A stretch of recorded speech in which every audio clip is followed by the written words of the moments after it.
Man ninyo dito sa distrito.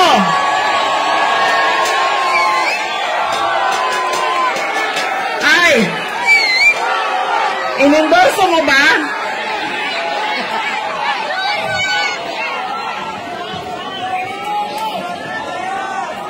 Yan. Nagsampol. Ang sampol ng automatic yung boto natin, sikat, endorse ng sikat, galing sa pamilya ng mga politikong Duterte, ang boto natin yan. Ganyan ang ugali nating mga Pilipino. Alam nyo, yung congressman nyo, si Joel Chua ba yun?